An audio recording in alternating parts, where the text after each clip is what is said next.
সার্বভৌমে তোমার কৃপা তার এই চিহ্ন অস্পৃশ্য স্পর্শিলে হইয়া তার প্রেমাধীন। কাহা তুমি সাক্ষাৎ ঈশ্বর নারায়ণ, কাহা মুই রাজ সেবী বিষয়ী শুদ্রাধম। আমরা শ্রবণ করছিলাম মহাপ্রভুর সাথে রামানন্দ আচার্যজি সাক্ষাৎকার। তো মহাপ্রভু আর রামানন্দ আচার্যজি দুইজনাকে পেয়েই আছে, দৃঢ় আলিঙ্গনবদ্ধ হয়েছেন গোদাবরীর তীরে। তো সেখানে মহাপ্রভু বলছেন যে সার্বভৌম তোমার গুণের কথা সে আমাকে অনেক বলেছে, সেই তোমাকে তোমার সাথে আমার দর্শন করার কথা বলেছিল আমাকে। তো সেই জন্যে আমি তো বলছেন তোমা মিলিবারে মোর এথা আগমন, ভালো হইল অনায়াসে পাই না দর্শন। তোমার জন্যই আমি এখানে এসেছি, ভট্টাচার্য আমাকে বলেছিল তোমার কথা, তো এই জন্য আমি এখানে এসেছি। তো খুব ভালো হয়েছে, আমি তোমাকে এখানেই পেয়ে গেলাম, কোথাও তোমাকে আর খুঁজতে হলো না। তো বলছেন সার্বভৌমে তোমার কৃপা তার এই চিহ্ন অস্পৃশ্য স্পর্শিলে হইয়া তার প্রেমাধীন। রামানন্দ আচার্যজি বলছেন সার্বভৌমে তোমার কৃপা তার এই চিহ্ন। তুমি যে সার্বভৌমকে কতটা ভালোবাসো, সার্বভৌম ভট্টাচার্যকে ভালোবাসো বলে আজ তুমি আমার মতো অস্পৃশ্যকে তুমি এইভাবে আলিঙ্গন করলে। কাহা তুমি সাক্ষাৎ ঈশ্বর নারায়ণ, কোথায় তুমি সাক্ষাৎ ঈশ্বর নারায়ণ, কাহা মুই রাজ বিষয়ী শুদ্রাধম, কোথায় তুমি সাক্ষাৎ ঈশ্বর নারায়ণ আর আমি তো সেই রাজ বেশি বিষয়ী শূদ্র অধম জাতিতে, আবার শূদ্র আমি বিষয়ী জাতিতে শূদ্র অধম, ব্রাহ্মণ ক্ষত্রিয় বৈশ্য শূদ্র যাকে আমরা একদম নিচু ভাবি, সেই শূদ্র জাতিতে আমি। আর কোথায় তুমি? আর কি বলছেন, মোর স্পর্শে না করিলে ঘৃণা বেদ ভয়, মোর দর্শনে তোমা বেদ নিষেধ হয়। রামানন্দ আচার্যজি বলছেন মোর স্পর্শে না করিলে ঘৃণা, ভেদ বিচার কোনো কিছু করলে না। এই যে ব্রাহ্মণ ক্ষত্রিয় বৈশ্য শূদ্র, এই যে নিচু ছোট বড় কোনো বিচার তুমি করলে না। আর কি বলছেন, ঘৃণাও করলে না, আমি কিছু জাত বলে তাও তুমি ঘৃণা করলে না। আর সব থেকে বড় কথা, মোর দর্শনে তোমা বেদ নিষেধ হয়। যে বেদ বলেছে আমার মতো বিষয়ীকে দর্শন করার নিষেধ, তোমার মতো সন্ন্যাসী। তুমি সন্ন্যাসীর ধর্ম কি? সে কোনোদিন বিষয়ীকে স্পর্শ করবে না, দর্শন তো দূরের কথা, দর্শনই করবে না, স্পর্শ তো অনেক দূরের কথা। মহাপ্রভু সেই প্রতাপরুদ্র, মহাপ্রভুকে দর্শন করতে চেয়েছিলেন প্রতাপরুদ্র। মহাপ্রভুকে গিয়ে যখন ভক্তরা বললেন, মহাপ্রভু বলছেন কি, বলছেন তোমরা যদি আমাকে এইভাবে বিরক্ত করো আমি নীলাচল ছেড়ে চলে যাব, তবু আমি বিষয়ীকে কোনোদিন দর্শন করব না। পরবর্তীতে অনেক ধরাধরি জোরাজুরির পরে বললেন ঠিক আছে, তার পুত্রকে নিয়ে এসো। রাজ দর্শন নিষেধ সন্ন্যাসীকে, কিছুতেই আমি রাজ দর্শন করব না। তো তুমি তার পুত্রকে বললেন যাও, তোমরা তার পুত্রকে নিয়ে এসো। ওই পিতাই পুত্র রূপে আসে, পিতা পুত্রের মধ্যে কোনো ভেদ নেই। তো সেই জন্য পুত্রকে আনা হয়েছিল।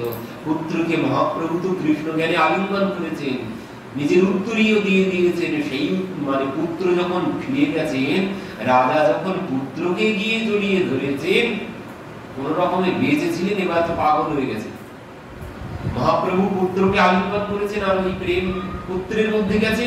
ওই পুত্রকে যখন পিতা আলিঙ্গন করেছেন, পিতাও পাগল হয়ে গেছেন, আর থাকতে পারছেন না। মহাপ্রভু দর্শন ছাড়া আর কিছুতেই থাকতে পারছেন না। পরবর্তীতে সব যুক্তি করা হলো। সার্বভৌম বললেন, ওই রথযাত্রার দিন তুমি গোপীগীত গাইতে গাইতে প্রভুর সম্মুখে যেও, অবশ্যম্ভাবী তিনি দর্শন দেবেন। তো ওদিকে যাচ্ছি না। তো এখানে বলা হচ্ছে যেটি, যে সন্ন্যাসীর পক্ষে বিষয়ী দর্শন শাস্ত্র বিরুদ্ধ, বেদ নিষেধ করেছে। সন্ন্যাসী কোনোদিন বিষয়কে দর্শন করবে না। আর আমি তারপরে বিষয়ী তো বিষয়ী, আমি জাতিকে আবার শূদ্র। এই জন্যে তুমি কোনো কিছু বিচার করলে না, আমি এত হীন জাতি, হীন কুলে আমার জন্ম, আর তুমি সন্ন্যাসী হয়ে তুমি এইভাবে আমাকে আলিঙ্গন করলে কেন? বলছেন এখানে কোন জাত পাতির কোন বিচার নেই। যেই ভজে সেই বড় অভক্ত হিংসার, কৃষ্ণ ভজনে নাই জাতি কুলাদির বিচার। মহাপ্রভু এটাই দেখাতে চাইলেন। এই জন্যই হরিদাস ঠাকুরকে, হরিদাস ঠাকুরের তিনি সব কিছু করলেন। কেন? বললেন যেই ভক্ত হবে, যেই ভগবানের ভক্ত হবে, আমি তার জন্য সব কিছু করতে পারি। এই জন্যে কোথাও কোথাও বলা আছে হরিদাস ঠাকুরের ব্রাহ্মণ কুলে জন্ম। তো ব্রাহ্মণ কুলে জন্ম হলে তার সমাধি দেওয়া হয়। ভক্তের তো সমাধি হয়, হরিদাস ঠাকুরের সমাধি দেননি। সমাধি দেননি, কবর দিয়েছেন মহাপ্রভু। কবর দেয়, শুইয়ে দেয়, সমাধি বসিয়ে দেয়। মহাপ্রভু শুইয়ে কবর দিয়েছে হরিদাস ঠাকুরকে। কেন? এই জন্যে প্রচার করতে চেয়েছেন হরিদাস ঠাকুর মুসলিম। সবাই এটাই জানুক, সবাই এটাই জানুক হরিদাস ঠাকুর মুসলিম ঘরেই তার জন্ম হয়েছে। এটাই দেখাতে চাইছেন যে মুসলিম জাতির ব্যক্তি, সেও যদি ভক্ত হয়, তার জন্য আমি সবকিছু করতে রাজি আছি। সে যদি জাতিতে মুসলিমও হয়, আমি তার জন্য সব করব। সে যদি ভগবানের ভক্ত হয়, ও জাত পাতের কোনো বিচার নেই। জাত পাত পুছে না কই, হরি কো ভজে সো হরি কো হই। যে জাত পাতের কোনো জায়গা নেই। যিনি ভগবানের ভজনা করবেন, তিনি ভগবানেরই হয়ে যাবেন। সেই আমরা কালে খাঁ, কালে খাঁ জাতিতে মুসলিম। সেই মদন মোহনের মন্দিরের চারপাশে পরিষ্কার করতে কালে খাঁ কোন সন্তান ছিল না। সন্তানটি এবার পরবর্তীতে মদন মোহনের কাছে এলেন। মানে সবাই গালি দিচ্ছে যে তুই মুসলিম হয়ে কাফেরের মন্দিরে যাস, এই জন্য আল্লাহ তোর কোনো সন্তান দেয়নি, আল্লাহ কোনো সন্তান দেয়নি। তো সেই কথা এসে মদন মোহন কি বলেছেন? পরবর্তীতে পত্নী গর্ভবতী হয়েছে, সন্তান হলো। এবার কি হলো? সন্তান যে 3 বছর 2.5-3 বছর বয়স হয়েছে, খেলা করতে গেছে, সর্বদংশনে মৃত্যু হয়েছে। এবার সবাই কি বলছে? আল্লাহ ঠিক বিচার করেছে। আল্লাহ এই কোনদিন সহ্য করে? তুই জাতিতে মুসলিম হয়ে কাফেরের মন্দিরে যাস, আল্লাহ কোনদিন সহ্য করে না। ঠিক বিচার করেছেন তিনি। সেই কথা আবার এসে তিনি মদন মোহনকেই জানাচ্ছে। কি হয়েছে? যেদিন সর্বদংশন করেছে, ওই তিনি তখন মন্দিরেই আছেন, পত্নী এসেছে জানাতে, শিগগিরই চলো, ছেলেকে সর্বদংশন করেছে সেলিমকে। এবার ইনি কি বলছেন? বলছেন দাঁড়াও, আরতি হোক, আরতি হয়ে গেলে তারপর যাব। তখন পত্নী গালি দিচ্ছে, বলছে তুই খেয়েছিস আমার ছেলেকে, আর তোর এই মদন মোহন খেয়েছে আমার ছেলেকে। এই বলতে বলতে গালাগালি দিতে দিতে চলে গেলেন। পরবর্তীতে এবার বাড়ি গেছে, বাড়ি গিয়ে তো আর কান পাততে পারছেন না। আল্লাহ ঠিক বিচার করেছেন, আল্লাহ ঠিক বিচার করেছেন। আর যাবি মুসলিম হয়ে কাফেরের মন্দিরে, আর যাবি? এই শুনতে শুনতে আর সেখানে থাকতে পারলেন না, চলে এসেছেন মদন মোহনের মন্দিরে। তখন এসে বলছেন, প্রভু তুমি যদি হিন্দু দেবতা হও, তোমার কাছে আমার কোনো কিছু বলার নেই, কিন্তু যদি তুমি জগন্নাথ হও, তো তুমি আমার একটা কথা শোনো, যেভাবে আমার ছেলেকে নিয়েছো, আমাকেও তুমি সেইভাবে নাও। আমি শুনতে পাচ্ছি না, সবাই তোমাকে এত গালি দিচ্ছে, আমি কিছুতেই সহ্য করতে পারছি না।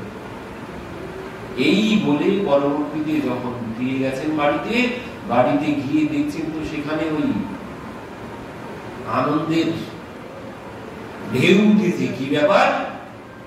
আনন্দের ঢেউ উঠেছে। কি ব্যাপার? সেখানে গিয়ে দেখছে ওই কবর দেওয়ার জন্য তাকে নিয়ে গিয়ে সবাই বসেছে, কবর খোঁড়া কমপ্লিট হয়ে গেছে, কবরে দেবেন এমন সময় সেলিম উঠে বসেছে। এবার কালে খাঁ গিয়ে সেলিমকে জড়িয়ে ধরেছে। সেলিম কি হয়েছে? সেলিম কি হয়েছে? বলছে বাবা সেই কালো মতো বালকটা কোথায় গেল? বাবা সেই কালো মতো বালকটা কোথায় গেল? বাবা কে রে কে? বাবা একদম কালো রঙের দেখতে, কিন্তু দেখতে খুব সুন্দর, সেই এসে আমাকে বললো মাথায় হাত দিয়ে সেলিম ওঠ। বাবা সে কোথায় গেল? বাবা সে কোথায় গেল? আর কোন চারিদিকে শুধু খুঁজে বেড়াচ্ছে, বাবা সে কোথায় গেল? আব্বা সে কোথায় গেল? আব্বা সে কোথায় গেল? এবার আব্বা কি করেছেন? কালে খাঁ ছেলেকে হাত ধরে মদন মোহনের মন্দিরে এনেছেন, এনে বলছেন দেখ তো বাবা এই কিনা সেই কালো ছেলেটা। তখন সেলিম বলছে আব্বা এই তো থা, এই তো সে, এই তো আমার মাথায় হাত দিয়ে বললো সেলিম ওঠ, এই তো বাবা সে দাঁড়িয়ে আছে। পূজারী এই কথা শ্রবণ করে মন্দির থেকে বাইরে নিচে চলে এসেছেন, কারণ এনাদের মন্দিরে প্রবেশ করা নিষেধ, মন্দিরে এনারা যেতে পারতেন না। আজ পূজারী নিজে হাত ধরে সেলিমকে আর তার কালে খাঁকে মন্দিরের ভিতরে নিয়ে গেছেন। সেলিম বলছেন বাবা আব্বা এই তো আমাকে মাথায় হাত দিয়ে বলল সেলিম তো এখানে কি জাত পাত বুঝে না গই, হরি কো ভজেছো হরি কো হরি, এখানে জাত পাতের কোনো বিচার নেই। ভাগবতে দেখুন কপিল ভগবান মাকে যখন উপদেশ করলেন, কপিল দেবহূতি সংবাদে একদম শেষে গিয়ে মা বলছেন আহা পুত্র, কপিল ভগবান বলছেন যে মা আমি যে এত কিছু বক বক করলাম, এত কিছু তোমাকে বললাম, তুমি কি কিছু বুঝেছো না? আমি শুধু ওই বক বক করে গেলাম আর তুমি এক কান দিয়ে গেল আর এক কান দিয়ে সব বেরিয়ে গেল। তখন মা বলছে বাবা তোমার কথার সার আমি এই বুঝেছি। কি বুঝেছো মা? বাবা তোমার কথার এই সার বুঝলাম, অহোবতস্য পচত গরিয়ান যদ জিহ্বাগ্রে বর্ততে নাম গ্রহণতুভ্যম। বলছেন সেই যে এর মতো নিচু আর জগতে কেউ নেই, যে কুকুরের মাংস ভক্ষণ করে, যে কুকুরের মাংস খায়, তার থেকে নিচু আর জগতে কেউ হয় না, ওর থেকে নিচু আর কেউ নেই। বলছেন সেই ব্যক্তি মহান হয়ে যাবে কখন? বলছেন যখন তিনি ওই নাম গ্রহণ, ভগবানের নাম আশ্রয় করবে। ভগবানের নাম আশ্রয় করলে একজন চণ্ডালও মহান হয়ে যেতে পারে। এই জন্য বলছেন এখানে কোন জাত পাতির কোন বিচার নেই। জাত মানে জাত পাতির কোন বিভেদ এখানে নেই। যে কেউ ভগবান সবাইকে সমান ভাবে কৃপা করেন, সবার উপরে তার সমান প্রেম আছে, জাত পাতির কোনো বিচার এখানে নেই। তো এই জন্য রামানন্দাচার্যজি বলছেন যে কাহামুই রাজবেশী বিষয়ী শূদ্রাধম মোর স্পর্শে না করিলে ঘৃণা বিভেদ। তুমি কোনো কিছু বিচার করলে না, মোর দর্শনে তোমা বেদ নিষেধ হয়, আমার দর্শনও নিষেধ বলা আছে, কিন্তু তুমি সেসব কোনো কিছু বিচার করলে না। তোমার কৃপায় তোমার করয়ে নিন্দা কর্ম, তোমার কৃপায় তোমায় করয়ে নিন্দা কর্ম, সাক্ষাৎ ঈশ্বর তুমি, কে জানে তোমার মর্ম। বলছেন তুমি তো সাক্ষাৎ ভগবান, তোমার কর্ম তোমার মর্ম কে বুঝবে? তুমি যে কাকে কখন কি করো কেউ কিছুই বুঝতে পারবে না। এই জন্যে বলছেন আমার নিস্তারিতে তোমার ইহা আগমন, পরম দয়ালু তুমি পতিত পাবন। বলছেন বুঝতে পেরেছি আমাকে উদ্ধার করার জন্যই তুমি এসেছো, কারণ তুমি তো পতিত পাবন, তুমি পাপী তাপী পতিতকে উদ্ধার করে বেড়াও, আর আমার মতো পতিতকে উদ্ধার করার জন্য তুমি এসেছো। মহন্তের স্বভাবই তারিতে পামর, নিজ কাজ নাই তবু জান পর ঘর। বলছেন সাধু সন্তের মহন্তের স্বভাব কি? মহন্তের স্বভাব হয় তারিতে পামর, মানে পাপী তাপীকে উদ্ধার করাই হচ্ছে মহন্তের কাজ, সাধু সন্তের কাজ। নিজ কার্য নাই যায় পর ঘর, নিজের কোনো কাজ নেই, সে শুধু ঘুরে ঘুরে বেড়ায়। কেন? ওই জগতের পাপী তাপীকে উদ্ধার করার জন্য। এবার এখানে একটা সমস্যা আছে এখানে, যে রামানন্দাচার্যজি বলছেন কাহা তুমি সাক্ষাৎ ঈশ্বর নারায়ণ বলেছেন, কাহা মুই রাজ সেবী বিষয়ী শূদ্রাধম। প্রথমে বলেছেন যে তুমি সাক্ষাৎ নারায়ণ ঈশ্বর, এবার এখানে কি বলছেন, মহন্তের স্বভাব হয় তারিতে মানুষ। এখানে মহন্ত বলছেন, আগে বলেছেন ঈশ্বর, এবার এখানে এসে বলছেন মহন্তের স্বভাব হয় তারিতে মানুষ। তাহলে কি তিনি কি বলছেন, মহাপ্রভুকে মহন্ত মানে সাধু বলছেন? মহন্ত কেন বলছেন এখানে? যে একবার বলেছেন ঈশ্বর নারায়ণ তুমি, সেই বলছেন মহন্তের স্বভাব হয় তারিতে মানুষ, মহন্তের সাথে তুলনা করছেন। কেন বলছেন? এই জন্য করেছেন, ভাগবতে একটি শ্লোক আছে, মহদ্দি চলনম নৃণম গৃহীণম দিনচেতসম নিঃশ্রেয়সায় ভগবান কল্পতে নান্যথা কশ্চিৎ। কি বলছেন? মহদ্দি চলনম নৃণম গৃহীণম দিনচেতসম নিঃশ্রেয়সায় ভগবান কল্পতে নান্যথা কশ্চিৎ। এই শ্লোক বলেছিলেন নন্দ মহারাজ। নন্দ মহারাজ বলেছিলেন গর্গাচার্যজিকে উপলক্ষ। গর্গাচার্যজি নন্দ মহারাজের গৃহে যখন এসেছিলেন সেই ভগবানের নামকরণ করতে, তখন গর্গাচার্যজিকে উপলক্ষ করে নন্দ মহারাজ এই কথা বলেছেন। কি বলছেন? মহদ্দি চলনম নৃণম, মহতের আগমন, এর মতো কল্যাণ আর জগতে কোনো কিছু নেই। জগতে দুর্লভ কি? জগতে দুর্লভ কি বলছেন? জগতে এক একজনের কাছে এক এক বিষয় দুর্লভ, যার যেটি নেই তার কাছে সেটাই দুর্লভ। কারো কাছে ভালো পত্নী দুর্লভ, কারো কাছে ভালো পতি দুর্লভ, কারো কাছে আজ্ঞাকারী পুত্র দুর্লভ, কারো কাছে ভালো কন্যা দুর্লভ, কারো কাছে অর্থ উপার্জন করা বড় দুর্লভ। এক একজনের কাছে এক এক বিষয় দুর্লভ। কিন্তু তুলসীদাসজি বলছেন এগুলো একটাও দুর্লভ নয়। সুতো দ্বারা লক্ষ্মী পাপিনকে বিয়ে হবে, যেন সুতো দ্বারা লক্ষ্মী অর্থ পুত্র কন্যা পত্নী একজন পাপী ব্যক্তিও পেতে পারে। কিন্তু দুর্লভ কি একজন পাপী ব্যক্তির পক্ষে কোনদিন সম্ভব নয় পাওয়া। কি সেটি হচ্ছে সন্ত সমাগম হরি কথা তুলসী দুর্লভ দই। জগতে যদি দুর্লভ কিছু থাকে তো সেটি হচ্ছে সন্ত সমাগম, মানে গৃহে সাধু সন্তের আগমন অযাচিত ভাবে। অযাচিত ভাবে কোনদিন সাধু সন্তের আগমন যদি গৃহে হয় তাহলে বুঝতে হবে এটাই হচ্ছে ভগবানের কৃপা। আর অন্য কোনো কিছুতে ভগবানের কৃপা প্রমাণ হবে, আর অন্য কোনো কিছুতে ভগবানের কৃপাই নেই। আমরা যে বলি গাড়ি বাড়ি অর্থ সম্পদ ভগবানের কৃপাতে হয়েছে, কিন্তু সত্য এটা নয়। এগুলো একটাও ভগবানের কৃপাতে হয় না। গাড়ি বাড়ি অর্থ সম্পদ পতি পুত্র এগুলো একটাও, যদি একজন ভিখারি ব্যক্তি হঠাৎ কোটিপতি হয়ে যায়, লটারি পেতে যায়, তো ওটা কি ভগবানের কৃপাতে হয়েছে? না, ওগুলোতে একটাও ভগবানের কৃপা নয়। ওটা হচ্ছে তার পূর্ব জন্মের প্রারব্ধ। এগুলো একটাও ভগবানের কৃপা নয়। ভগবানের কৃপাতে ও গাড়ি বাড়ি অর্থ সম্পদ ছেলের চাকরি ভালো এসব কোনো কিছুই নয়, কোনো কিছু হয় না। ভগবানের কৃপাতে কি হয়? ভগবানের কৃপাতে হয় বিনু হরি কৃপা মিলে নাহি সন্তা।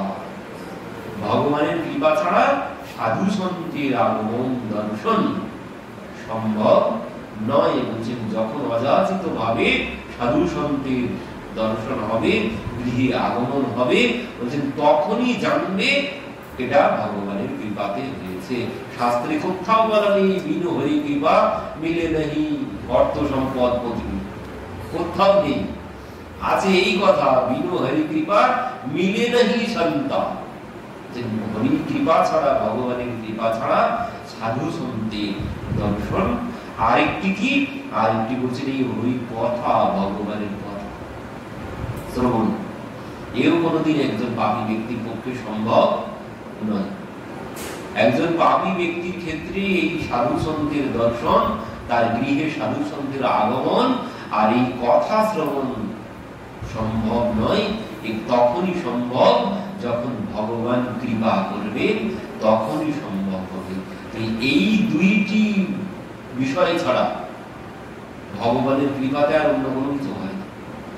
আর যা যা হচ্ছে জগতে সংসারে, যা যা ও সব নিজের কর্মফল, নিজের প্রারব্ধ, পূর্বজন্মের প্রারব্ধের ফল। এখন সুখ দুঃখ যা ভোগ করছে, কোনো কিছুতে ভগবানের কোনো হাত নেই।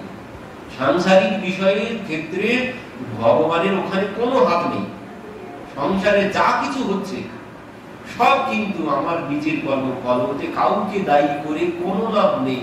এর আগে পরিষ্কার বলেছেন ব্রহ্মা, ওই যে একটি শ্লোকে কি বলেছিলেন, ওই ভুঞ্জান এবার মুক্তম বিপাকম, যে সংসারে যা কিছু হচ্ছে, যত বিপাক মানে দুঃখ হচ্ছে, সব ভোগ করতে হবে। কিভাবে? কাউকে দোষ দিতে হবে না, নিজের কর্মফল জ্ঞানে সব কিছু ভোগ করতে হবে। ওখানে কারোর কোনো হাত নেই, এমনকি ভগবানকেও এসে বলা যাবে না। সংসারের দুঃখের কথা ভগবানকেও এসে জানানো যাবে না। তো যা হচ্ছে নিজের কর্মফলের জন্য হচ্ছে। আমরা ভগবানকে দোষ নেই, ঠাকুর তোমার কোনো বিচার নেই, এত দুঃখ তুমি সব আমাকেই দিলে, এটাও বলা যাবে না। আর সংসারে যার জন্য দুঃখ পাচ্ছি ওকেও দোষ দেওয়া যাবে না। ওকে দোষ না, ওকে আরো ধন্যবাদ দিতে হবে। ও আমার প্রারব্ধটা ভোগ করাচ্ছে, ও আমার প্রারব্ধ ভোগ করার জন্য সহযোগী হয়েছে। আমরা বলি এর জন্য না থাকলে আজকে এই দিন হতো না, এই দুঃখ পেতে হতো না। বললেন না, এই যে দুঃখ পাচ্ছি ওর জন্য ও দায়ী না, দায়ী তুমি। কেউ কাউকে দুঃখ দিতে পারে না জগতে, জগতে কেউ কাউকে দুঃখ দিতে পারে না। যে যা দুঃখ সুখ ভোগ করছি, কেউ কাউকে সুখও দিতে পারেন না, আর কেউ কাউকে দুঃখও দিতে পারেন না। যা ভোগ করছি সব নিজের কর্মফল, কাউকে দোষ দেওয়া চলবে না। আরো তাকে ধন্যবাদ দিতে হবে যে তোমার জন্য আমি আমার এই কর্মফলটা ভোগ করতে পারছি। আছে তুমি না হলে আমার এই কর্মফল চাপা পড়ে থাকতো। আর কর্মফল এমনই জিনিস, বলছেন এর জন্য তোমাকে পুনরায় আসতে হবে, পুনরায় আসতে হবে। এই জন্য বললেন ওকে ধন্যবাদ দাও যার জন্য কষ্ট পাচ্ছ, কারণ ও দায়ী না, দায়ী তুমি।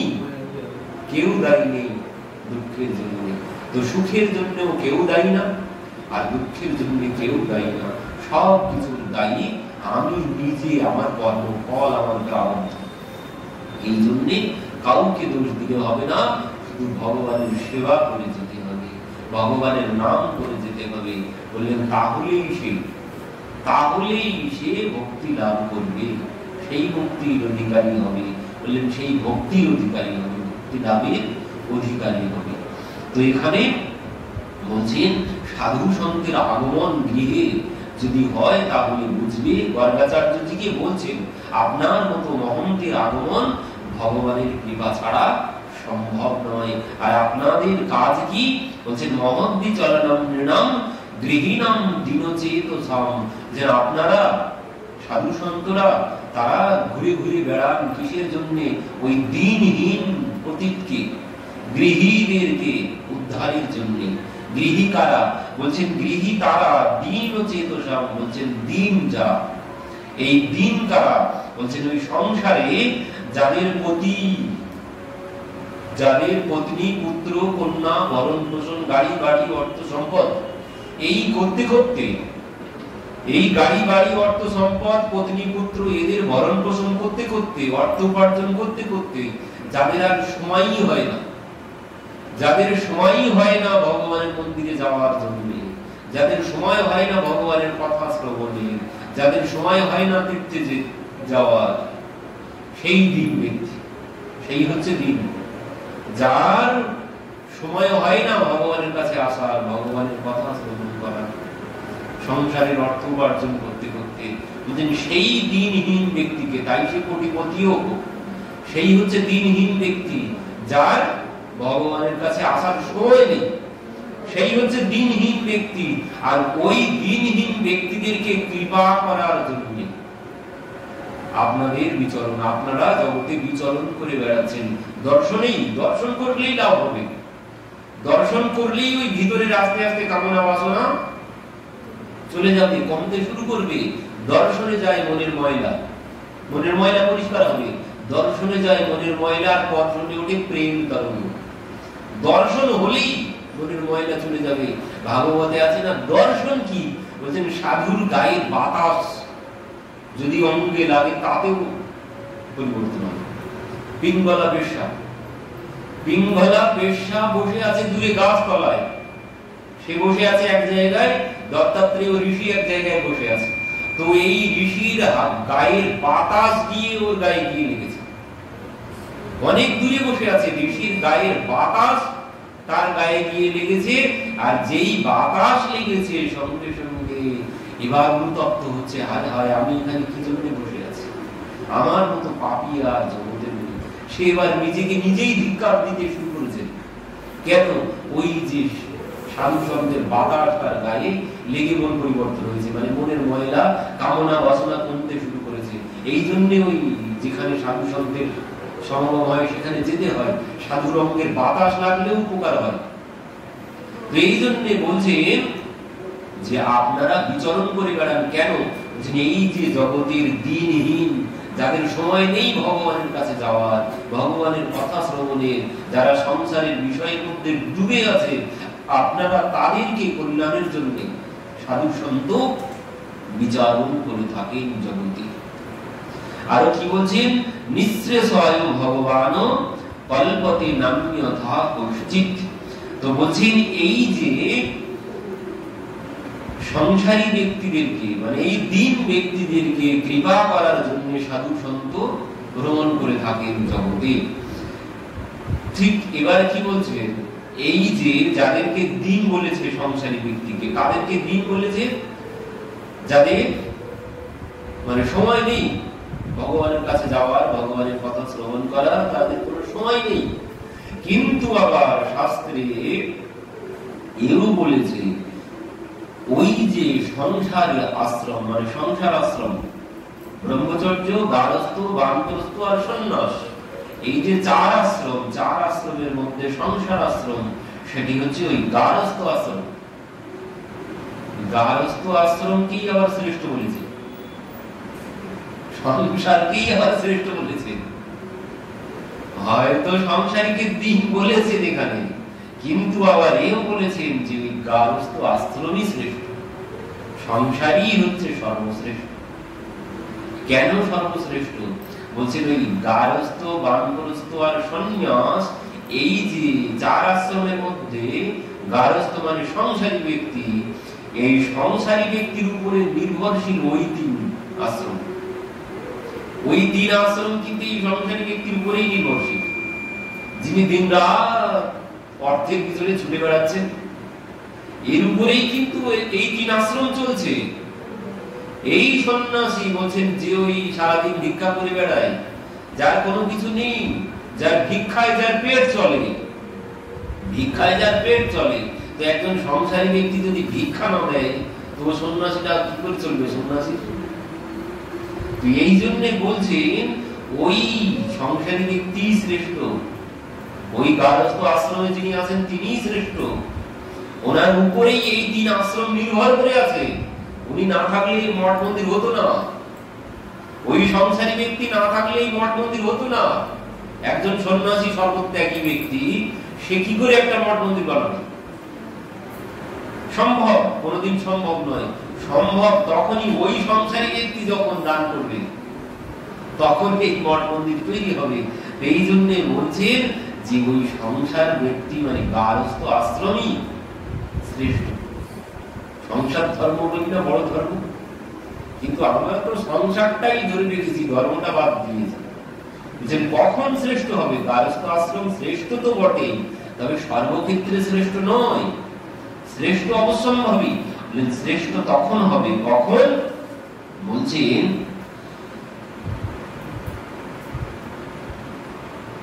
ভিক্ষা ভুজশ্চ যে কশ্চিৎ পরিব্রাজ ব্রহ্মচারিণঃ ত্যক্ত্যত্রৈব প্রতিষ্ঠন্তে গারস্থ তেন নৈব বর্ণঃ। যে সকল পরিব্রাজক বা ব্রহ্মচারী ভিক্ষার দ্বারা জীবন যাত্রা নির্বাহ করেন, গৃহস্থই তাদের আশ্রয়, সেই জন্য গৃহস্থ আশ্রমই শ্রেষ্ঠ। আরো কি বলছেন, পরবর্তীতে বলছেন গারস্থ আশ্রম শ্রেষ্ঠ তখনই হবে, কখন হবে? বলছেন মহতম মহতম শ্রী ভগবৎ সেবনৈকনিষ্ঠম, ভগবৎ সেবৈকনিষ্ঠ ভক্তকে। কি বলছেন? মহতম শ্রী ভগবত সেবৈকনিষ্ঠানম, ভগবৎ সেবৈকনিষ্ঠ ভক্তকে। বলছেন এই স্থলে মহৎ বলা হইয়াছে গৃহীদের। কেন? বলছেন সেই গৃহী মহৎ মানে শ্রেষ্ঠ। বলছেন যে গৃহে ভগবানের মহতের সেবা হয়, সাধু সন্তের সেবা হয়, সেই সংসার ধর্মই হচ্ছে শ্রেষ্ঠ। সেই সংসার, সেই গৃহী ব্যক্তি শ্রেষ্ঠ যে গৃহী ব্যক্তি সাধু সন্তের সেবা করেন। যে গৃহী ব্যক্তি সাধু সন্তের সেবা করেন তিনি হচ্ছেন শ্রেষ্ঠ ব্যক্তি। সংসারে গৃহস্থ ব্যক্তি শ্রেষ্ঠ, তবে সব গৃহস্থ ব্যক্তি নয়। যে গৃহে সাধু সন্তের সেবা হয়, সাধু সেবা হয়, ভগবানের সেবা হয়, সেই গৃহী ব্যক্তি সেই হচ্ছেন শ্রেষ্ঠ।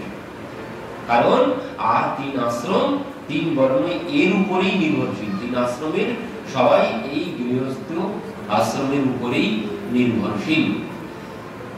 তো এখানে রামানন্দাচার্যজি যে কথা বলেছেন, মহন্তের স্বভাব হয় তারিতে পাবন। মহন্তের স্বভাব হচ্ছে পাপী তাপীকে তারণ করা, উদ্ধার করা। এটাই হচ্ছে সাধু সন্তের স্বভাব। যেমন ওই ভগবান যখন সুদামা গিয়েছিল দ্বারিকাতে, সুদামা যখন দ্বারিকাতে গিয়েছিলেন, যাওয়ার পরে কি হলো? সুদামা গিয়েছিলেন কিভাবে? সেই ছিন্ন বস্ত্র, মানে শত ছিন্ন বস্ত্র, শত জায়গায় সেলাই করা, আবার শত জায়গায় ছেঁড়া। ওই 100 জায়গায় ছেঁড়া আছে আর 100 জায়গায় সেলাই করা আছে। বুঝলেন, যে 100 জায়গায় এবার ছেঁড়া আছে ওগুলো যদি সেলাই করা হয় আর পরাই যাবে না, এমন অবস্থা হবে। তো সেইভাবে সুদামা গিয়েছেন, যাওয়ার পরে ভগবান কি করেছেন? সব খুলে নিয়েছেন, নিয়ে নিজে রাজ বেশ করিয়েছেন সুদামাকে। সুদামা পরে পরের দিন রাত তো থাকলেন, পরের দিন সকালে বললেন, বন্ধু এবার আমাকে বিদায় দাও। এবার যেই বিদায় চেয়েছেন, এবার ভগবান কি করেছেন? ভগবান ওই সুদামার সেই ছেঁড়া ধুতিটা এনে হাতে মুখে তুলেছেন। সুদামা যেই বলেছেন বন্ধু আমাকে বিদায় দাও, ভগবান সঙ্গে সঙ্গে ছেঁড়া ধুতিটা এনে মুখে হাতে তুলেছেন, নাও। সুদামা বুঝতে পারলেন যে এই ধুতিটাই করতে বলছে, সেই ধুতি নিয়ে সুদামা পরিধান করলেন, করে পরবর্তীতে বিদায় গ্রহণ করলেন। এবার যখন চলে এসেছেন বাড়িতে যখন চলে এসেছেন, এসে তো দেখে সে কুটিয়া আর নেই। কি হলো? কুটিয়া গেল কোথায়? এখানে তো সুদামা মহল তৈরি হয়ে গেছে, কুটিয়া আর নেই। ইন্দ্রমহল, ইন্দ্রের সমান মহল সেখানে তৈরি হয়ে গেছে। সুদামা গাছতলায় বসে বসে ভাবছে, হায় হায়, আমি চলে গিয়েছিলাম, কেউ এসে আমার পত্নীকে তাড়িয়ে দিয়ে আমার ঝুপড়িটা ভেঙে চুরে দিয়ে এখানে বড় অট্টালিকা বানিয়েছে। তো যাক, ঝুপড়ি যায় যাক, ঝুপড়ি বানানো যাবে, কিন্তু আমার সুশীলা গেল কোথায়? সুশীলা গেলে আর সুশীলা পাবো না, অমন পত্নী আর পাওয়া যাবে না। যে পত্নী, এই পত্নী, সুশীলার মতো পত্নী খুঁজে পাওয়া যাবে না জগতে। যে ঝুপড়ি বানিয়ে নিতে পারবো, কিন্তু সুশীলার মতো পত্নী আর পাবো না। কেন? কারণ সুশীলা কি বলেছিল? যাওয়ার সময় বলেছিল, আমার হয়ে তুমি একটা কথা বলে দিও। কি কথা? যে 1 মাস 2 পাক মে 2 একাদশী হয়, মেরে ঘর দিন দয়াল মে নিত্য পতি একাদশী হয়। যে আমাদের ঘরে নিত্য একাদশী হয়, জগতে তো 2 দিন একাদশী করে মাসে, আর আমাদের নিত্য একাদশী হয়। তুই এমন পত্নী যে 30 দিন একাদশী করে, আজকালকার দিনে কি করবে, তুমি তোমার একাদশী তুমি করো, আমি চললাম। এই জন্যে সুদামা বলছেন ও ঝুপড়ি যাক, কিন্তু এমন সুশীলা পেলে আর পাওয়া যাবে। এমন সময় ছমছম করতে করতে দাসী নাম নিষ্কণ্ঠী নাম মধ্যে ভান্তিম সবিস্মিত। বলছেন দাসী নাম নিষ্কণ্ঠী নাম মানে সমস্ত অলঙ্কারে সুসজ্জিত হয়ে ছমছম করতে করতে এসে সম্মুখে দাঁড়িয়েছে। এবার যেই দাঁড়িয়েছেন সুদামা চরণের দিকে তাকিয়েছেন। সুশীলা বলছেন পতিদেবতা আপনি এখানে বসে আছেন, ভিতরে চলুন। যেই বলেছেন তখন মুখের দিকে তাকিয়ে বলছেন সুশীলা তুই, তোর এই অবস্থা কি করে হলো? চমকে উঠেছেন, মানে সমস্ত অলঙ্কারে সুসজ্জিত হিরে মণি মুক্তা সেই সুশীলা আর নেই, যে নাকে শুকনো হয়েছিল সে আর নেই, এখন তো নূতন সুশীলা। যে সুশীলা তোর এই অবস্থা কি করে হলো? আর এইসব কারা? মানে দাসী, দাসী নাম নিষ্কণ্ঠী নাম মধ্যে ভান্তিম সবিস্মিত, দাসীরা তাকে ঘিরে আছে, তিনি এইসব কারা? তখন সুশীলা বলছেন চলো, এসব কোথা থেকে হলো জানবে, চলো ভিতরে গেলেই সব বুঝতে পারবে। ভিতরে এসেছেন, এসে দেখছেন ঘরের মধ্যে ভগবান বসে আছে। কি ব্যাপার, তুমি আমার আগে আগে চলে এসেছো? আর এসব কি? তো এসব পরে হচ্ছে আগে বলো, তুমি তো আমার আগে যখন এলে তো তুমি এসেছো মানে রথেই চলে এসেছো, আমার আগে এসেছো। তো আমি এত কষ্ট করে পায়ে হেঁটে হেঁটে এলাম, তুমি তোমার রথে করে আমাকে নিয়ে আসতে পারলে না। তখন ভগবান কি বলছেন?